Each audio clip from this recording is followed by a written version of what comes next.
So now we've implemented ng-switch in the default way. By default, I mean using an asterisk syntax. What we're going to do in this lesson is uncover a slightly more advanced use case by using the ng-template syntax. So we're going to move away from this ng-switch case syntax with this asterisk, which as we know is using a template binding and a property binding at the same time. And instead of providing a span tag for each label, what we're in fact going to do is write a little bit less code and just use a single span tag. So for this, we are going to, underneath our ng container, we can create an ng template tag. We'll close it off, and inside what we want to then do is specify what the content of our template is going to look like. We're doing this because this is going to give us a little trick. So if we create a binding, ng-switch, and then case, we can then pass in our string of new. So now if we add some text, save things out, we then have our word of new. So we're using ng template. This allows us inside our donut card name to specify the word new without a containing element. So our ng container doesn't get rendered, our ng template doesn't get rendered, which means that we can just swap out this word of new. Now this also means that we could take our ng template, we can duplicate things, change our new over to limited. Inside the ng template, we can then change our text over to limited as well. We can hit save, we then have limited and limited. So why might we want to do this?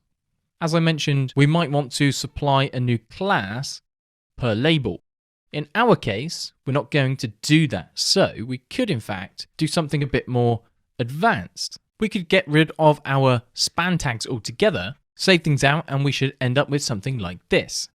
Which then, if we wanted to go ahead and supply a default case, we can of course remove our property bindings, change our text over to nothing special, ...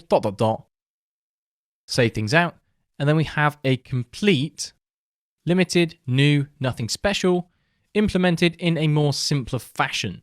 So if you've got a piece of DOM that is used in every single scenario, this might be a great way to handle things by using an ng container and then using an ng template, which as we know doesn't get rendered. We then bind the switch case using the property binding, which then treats the contents of the ng template as the actual HTML that then gets bound and rendered via Angular. Rather than when we use the asterisk syntax, we're using that element that we then bind to. So I think this is a slightly nicer syntax to use in our use case.